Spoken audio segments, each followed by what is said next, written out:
Hi, everyone. Thank you so much for joining. Today, we have a very special guest speaker. Her name is Paola Martinez. She is our VP of People Operations, and she will be talking about mental health in the workplace, given that May is Mental Health Awareness Month. So, Pao, take it away. Thank you, Tati. Hello, everybody. Thank you so much for joining. We're going to be talking about a very important topic. As Tati said, mental health in the workplace. And we are coming into May, into this important month that we want to raise awareness for this important subject. So thank you, everybody, for joining. First off, I wanted to share with you some statistics about mental health in the workplace. First of all, from our World Health Organization, they reported that there has been a 25% worldwide increase in anxiety and depression in the last 10 years. Also, they have reported that 52% of our workers have felt burnt out at one point in their careers. And 92% of employees have experienced mental health challenges that impact their work. That is why it's so important to talk about this subject and continue to raise awareness on it. Also, the APA, which is the American Psychological Association, they had a survey, and this survey revealed that 79 of the people that responded have experienced a work-related stress in the previous month.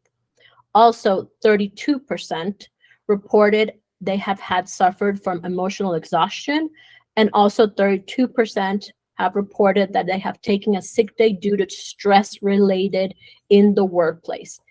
And 51% of employees do believe that their workplace nowadays do support mental health. That number has to go up, as we said before, 92% of employees have experienced mental health challenges that impacted their work. So this 51% has to go up, and we are part of that change.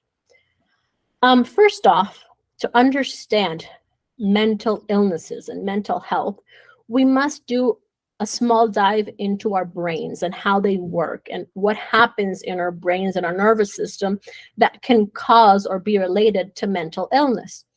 And first of all, I wanted to tell everybody I am not a licensed therapist. I'm not a psychologist. I'm not a neuroscientist. This is done on research, on investigation, on talking to specific people that are specialized in these type of illnesses. So I just want to put that out there. This is part of my research that I wanted to share with you guys today, okay?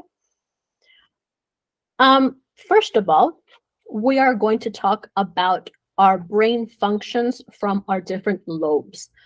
Our brain has 4 specific lobes. Each of them has a specific function that they are in charge of doing. First of all, our temporal lobe, which is the one in green. This is the lobe that's right above our ears. It's responsible for interpreting sound, all the information that is given through sound and assigning meaning to it.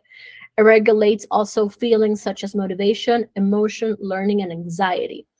I have read in my research, there is this case of a 9-year-old boy that had all of a sudden change his behavior and was starting to feel more anxious, lacked motivation, and also having to start some anger outbursts. The normal response to this was to have him seek help with a psychologist, with a therapist to help him work out these anger issues. But what their psychologist did was run him through a CT scan, which is a scan of our whole brain. And they found that this boy had a cyst the size of a golf ball on his temporal lobe on the left side. Once they extracted that cyst, his behavior radically changed. So as you can see, there are specific physical functions that can be affected when we interfere or lose some of our lobes or they get damaged in the process. Returning to our brain, we'll go now to our frontal lobe, which is the one in pink. This is in charge of speech, thought formation, memory, object identification, and conscious behavior and movement. This is the part of our brain that starts to develop when we are 2 years old, and it develops all throughout our adulthood, our pre-puber years and our adulthood. And what happens to this, if you have probably seen, when we get drunk, this is the first lobe that goes out the window. This is the ones where we start to slur our speech. We're not really conscious of our behavior, and we're not really conscious of our movements. So this is the first one that is impaired through alcohol. Our parietal lobe is the one in yellow. This one is responsible for language, touch, the ability to judge size, shapes, distance, orientation, direction. It helps interpret everything that has to do with our somatic senses, that has to do everything with touch, with feeling. And it plays a role in abilities such as drawing, reading, and reasoning. Our occipital lobe, the one that's in purple, is the one that controls sight. It transmits all the information related to space, location, motion, colors of objects, as well as face recognition. It is directly linked to our optical nerve from the back of our brain to our eyes. That's why it's controlled of sight. Our cerebellum, which is the one in gray, this is in charge of controlling balance and coordination. It also helps with learning new movements. And finally, our spinal cord is I think the most important part of our bodies and our nervous system. It's the one that's in charge of sending these messages from our brains to our body. Move left foot, raise right hand. And they're obviously in charge of controlling our breathing, our heart rate, our temperature, and everything that has to do with touch, pressure, and pain. This is why people that suffer accidents and are quadriplegic due to this, they usually have some issues, or their spinal cord has been severed, therefore not allowing those messages to get across from the brain to the body. Inside of our brain, we have three important organs that are prefrontal cortex, our hypothalamus, and our amygdala, that also have a lot of relation with our emotions as well. Our prefrontal cortex is aligned with our frontal lobe, as we said before, and they share a lot of the same activities. It's divided between medial, lateral, and orbital. The important thing to know here is that our medial is the one that's in charge of everything that has to do with spatial memory, bimanual coordination. That means when we do things with both of our hands, all of the movements that are self-initiated and require some type of focus. And it's also in charge of our cingulate cortex, that is inside our medial prefrontal region, that perceives pain and also involved in decision making. As you can see, it has to do with our frontal lobe, as I said before, with conscious movements and conscious decisions that we take every day.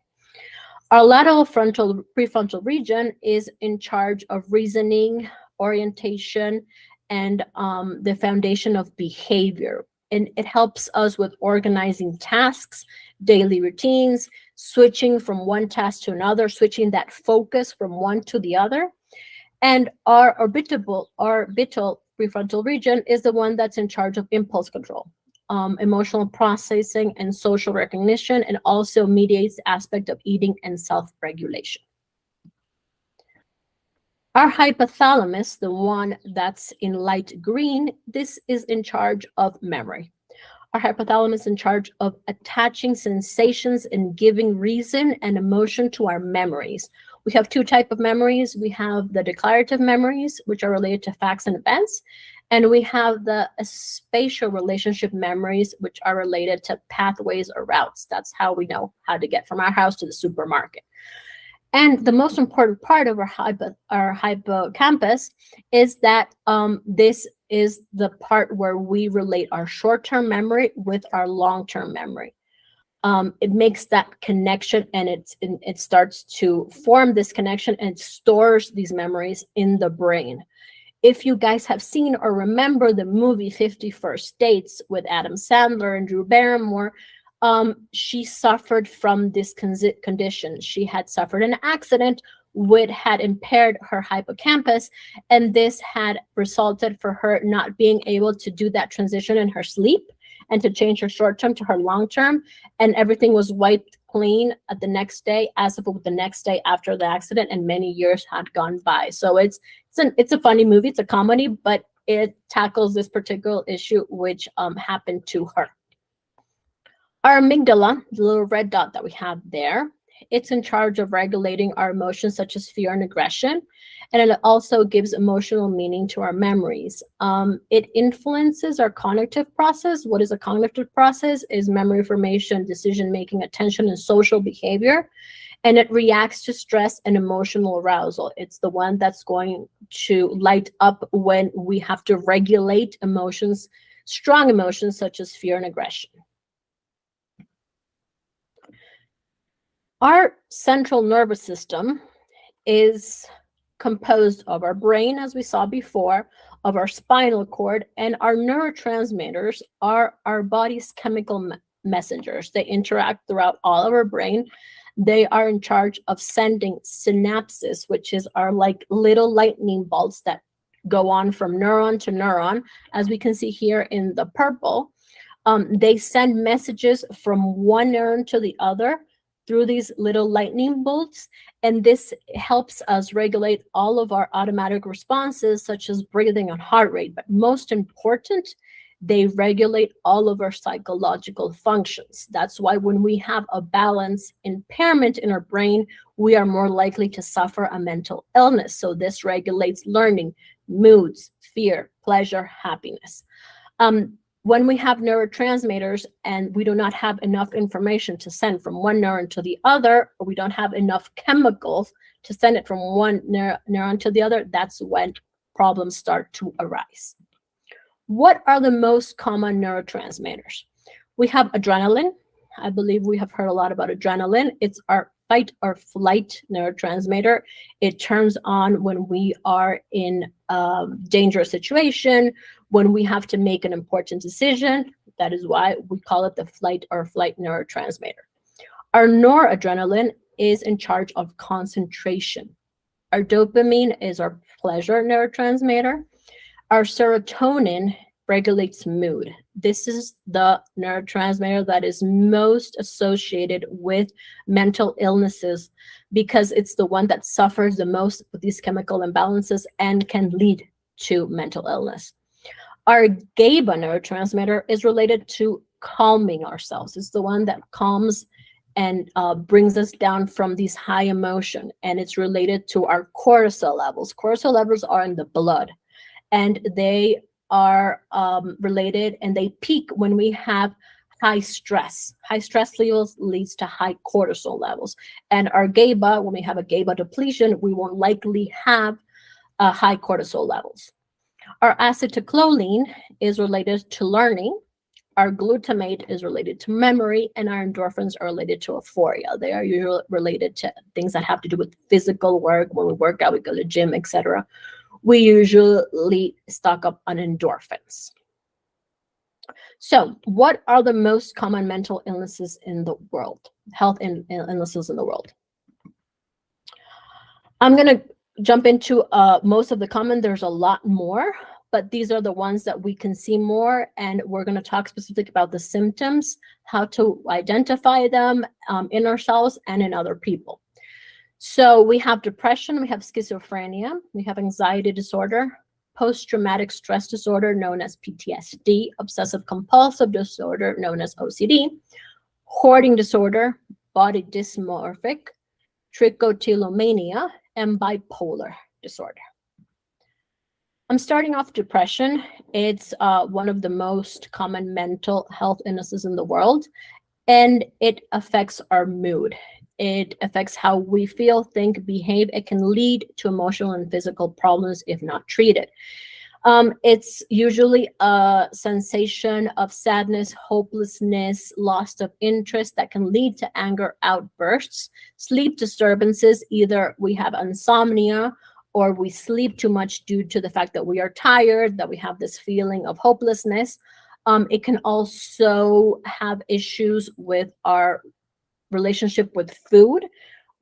People tend to eat less or eat more when they have depression, depending on what they need or how they were willing to cope with this illness. And if not treated, as I said before, it can lead to slow thinking, slow speaking, slow body movements. It can affect us physically as well. There is no specific cause to any mental illness. We can't really pinpoint this is the reason. There are many things that come into play. It can be an experience. It can be I'm passing through a difficult time. It can be obviously a chemical imbalance that leads to this. But there is no specific thing that we can actually say that's the exact reason. But we have seen that when we have a depletion of neurotransmitters such as serotonin, norepinephrine, and dopamine in our central nervous system, it will lead most likely to depression. Anxiety disorder is a disorder on itself, but it's also a symptom of many other disorders that we can find. But specifically talking about anxiety disorder, it's when we have a frequently and intense and excessive persistent worry or fear about everyday situations. This is repetitive, and the way we react to this fear or this anxiety usually leads to panic attacks. That is when a person has trouble breathing, they cannot focus, they have a very big weight on their shoulders, usually leads to crying and helplessness. That is what usually is part of the anxiety disorder or panic attacks. Not saying that it's specific to anxiety disorder, but it's a very important symptom of this disorder. When we have anxiety, we usually that tends to affect our daily activities because we feel that we are in danger. We have this intense fear that comes, and it will make us react in different ways, and it can also lead to paranoia. And one of the reasons that is usually the reason why people have anxiety is a serotonin imbalance. And remember, I said before, high cortisol levels are found in the blood. They're not neurotransmitters.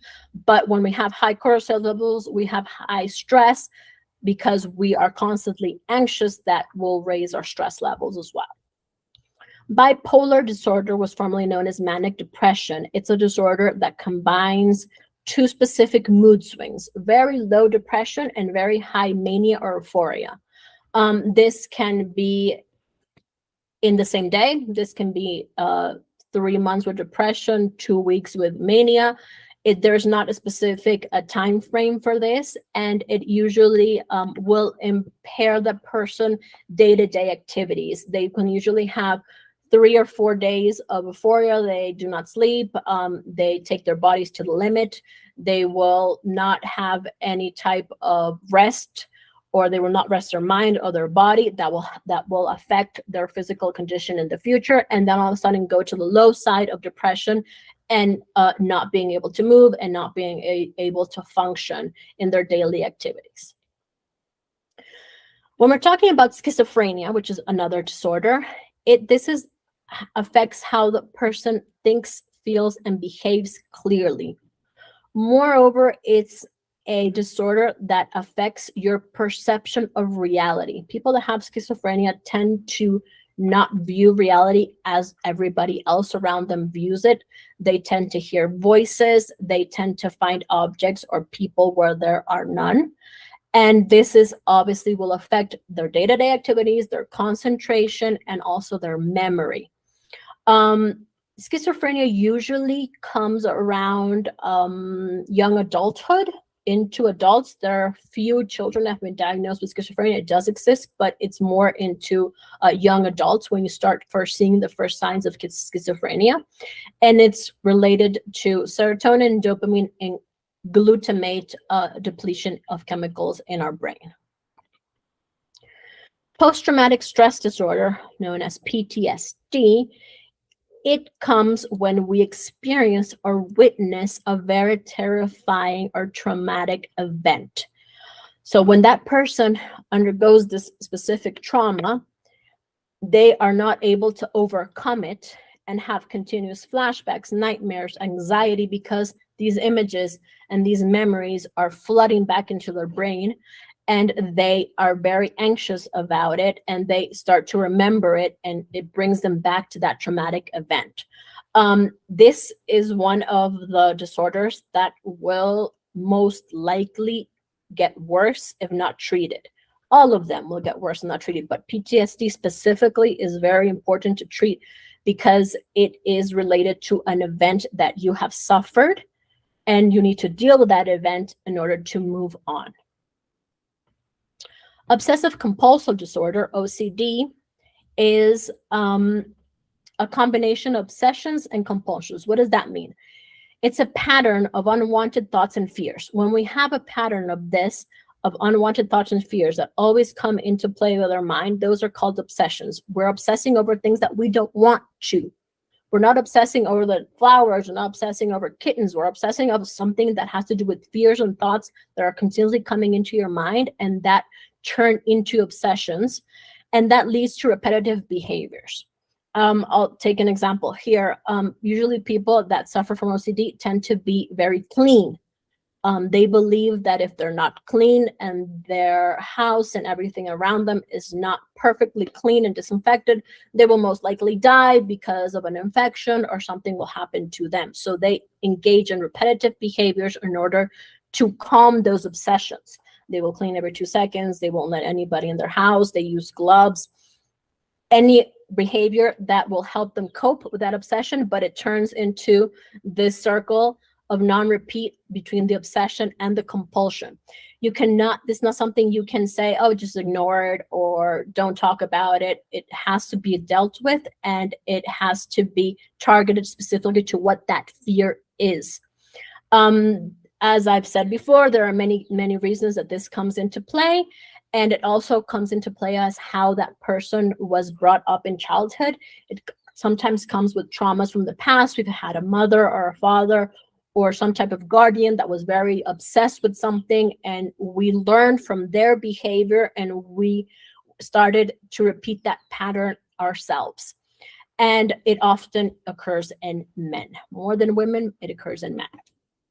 Hoarding disorder is a disorder that talks about when a person starts to feel attachment to certain objects. It can be from newspapers, magazines, stuffed animals to cars, and they have this unhealthy attachment to that object and are able to throw away anything. So when you walk into a hoarder's house, you will see that that person has amassed a great amount of this object that they are obsessed with and cannot get rid of it.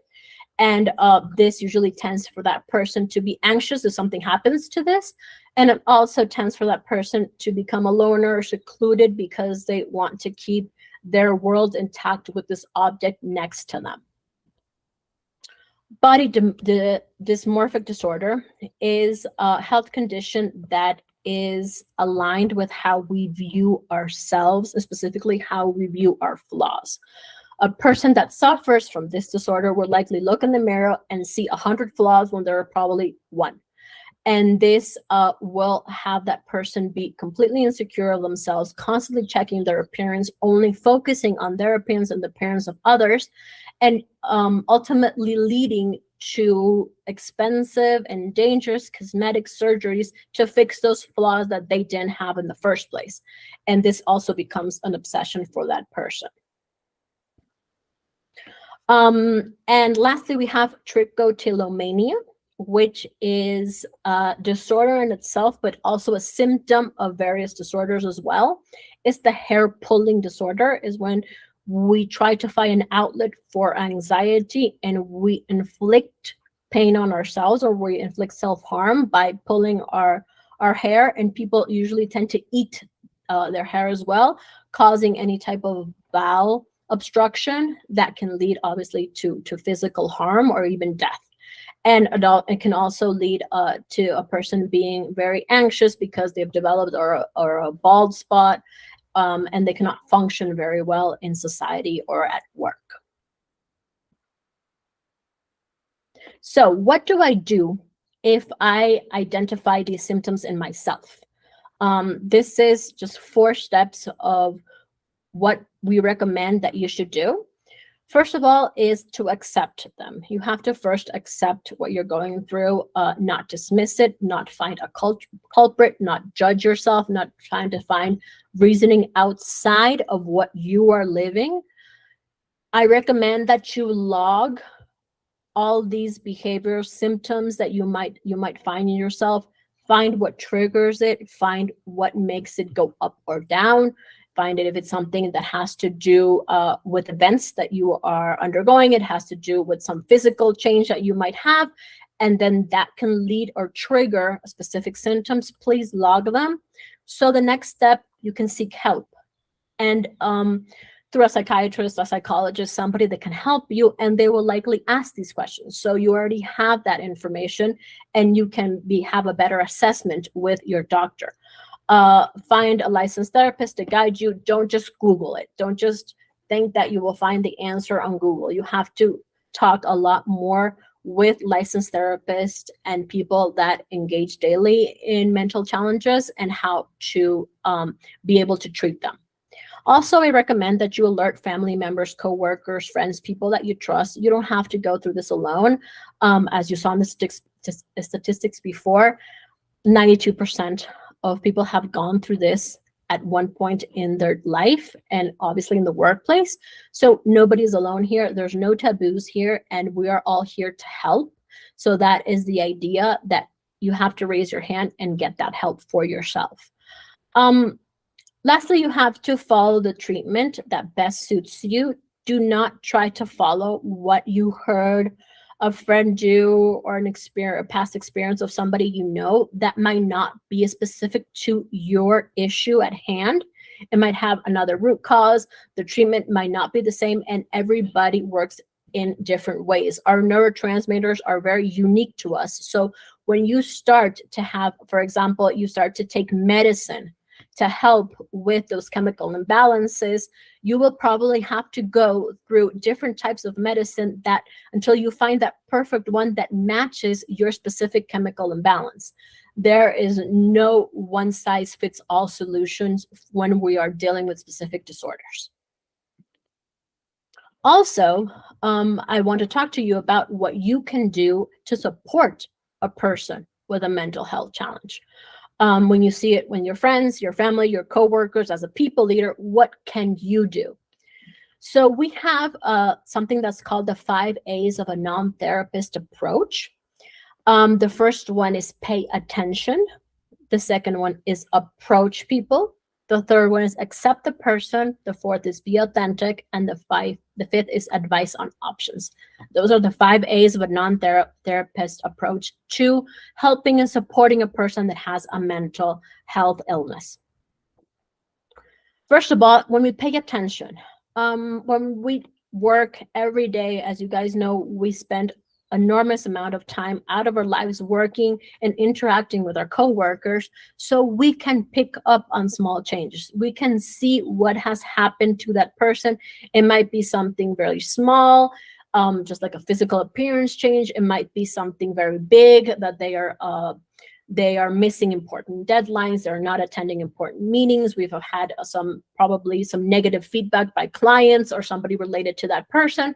So we have to start picking up on these small changes in behavior, start taking note of this, and so we can say exactly what happened and when, to have specific examples in order to give feedback and talk to that person. Which brings us to step number 2, which is to approach people. There has been a lot of taboos, I think, throughout the world that say that you can't talk about mental health illness. If your mental health is, you're crazy and you're not adequate to be working. All of that is what we have to start throwing out the window. So when we approach a person, we want to do it very tactfully, and we detect those symptoms and we offer talk. We send specific messages like, I didn't see you at this meeting, or this happened. Are you okay? Do you want to talk to somebody? I'm here for you. Open that space and let that person accept that space. Don't push it. And when you have that space, listen. Don't talk. Don't give advice. Don't tell them what he or she should do. Listen, and offer to listen and to be that sounding board for that person. Later on, you will be able to give advice on options, but first of all, we have to listen. Third step is accept that person for who they are and what their challenge is at that moment. And while we're listening and offering that support, we have to be very careful not to judge, not to say a statement that will make that person feel that we are specifically targeting their behavior or in a negative way. First of all, we have to keep everything, all our confidentials, all our conversations very confidential. We cannot talk about this. We cannot generate gossip because that person has decided to trust us with these issues and we are helping that person. If we are able to, we can help that person adjust their day-to-day activities to see if we can give them help in time or in any type of need that they might have in order to meet the challenges, in order to meet specific requirements that are needed for their treatment as well. And respect boundaries. Don't go into talking more or asking questions that will ultimately hurt that person. Also, number 4, be authentic.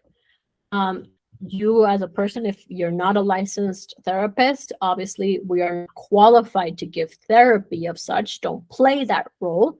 Guide that person.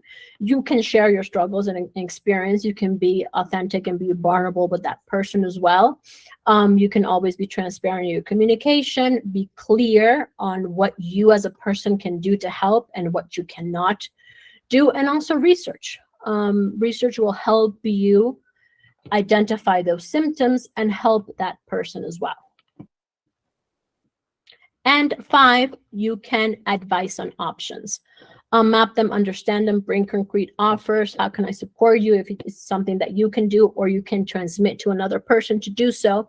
And here at Jobsity, we have our Betterfly app that's available for our employees that has psychiatrists and psychologists there at the touch of fingertips. At the app, we can ask for those treatments. We can start talking to a psychologist or a psychiatrist through the app, and it can help you. If you need help, please reach out to us. We will tell you how to do that. You can also help that person with the research and what you have found. And HR, we are always here to help you and help that person you are trying to help. Please reach out to us if you need to do so. That's all I wanted to share with you guys today. Remember that mind matters, and everything that has to do with mental health and all the challenges that go with mental health illness in the workplace is very important to talk about it, to address it, and to treat it. Thank you so much for listening.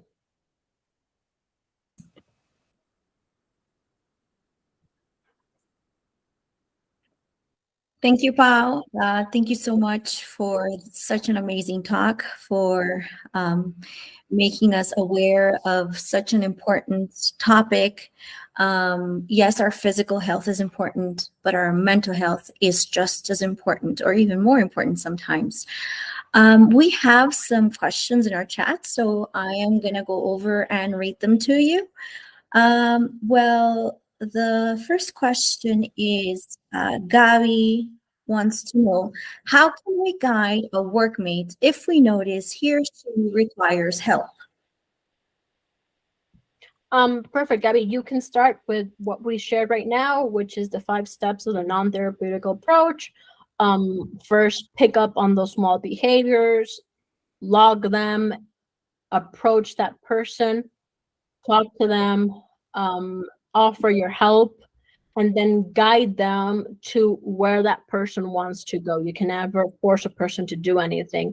As we said before, we have our Betterfly app here that can help us to treat these conditions, and it's important for all of us to be aware of those symptoms in ourselves and in others, and support them with the 5 steps that we just went through.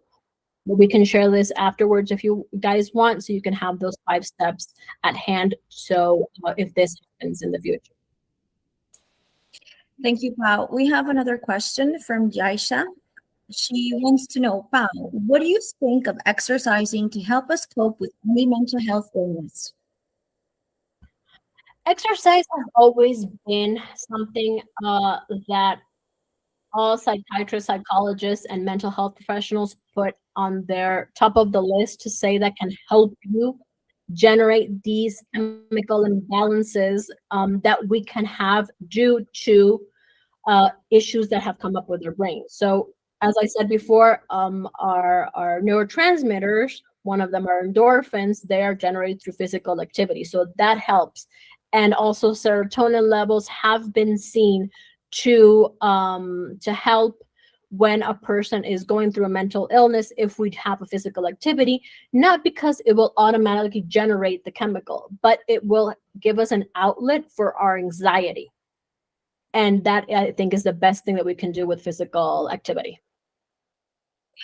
You mentioned something very important in our talk, which is the Butterfly app. We invite, and when I say we, on behalf of the HR team, we encourage all of our job citizens to use the Butterfly app. You can find many amazing things in such app, such as mental health tips, yoga classes, yoga challenges, and of course, physical health recommendations as well. You can access psychologists, doctors, veterinarians for your pets, and so on. Well, Pao, those were the questions we had in our chat. Of course, everybody is thanking you because this is a very important topic to talk about. Your talk was both informative and inspiring, and it has given us all much to think about. Obviously, by raising awareness about mental health, you're helping to reduce stigma and create a more supportive and understanding community. So thank you so much, job citizens, and those who are not job citizens, for joining. And thank you so much, Paola, for sharing your knowledge. You guys have a great day. You too. Bye-bye. Take care.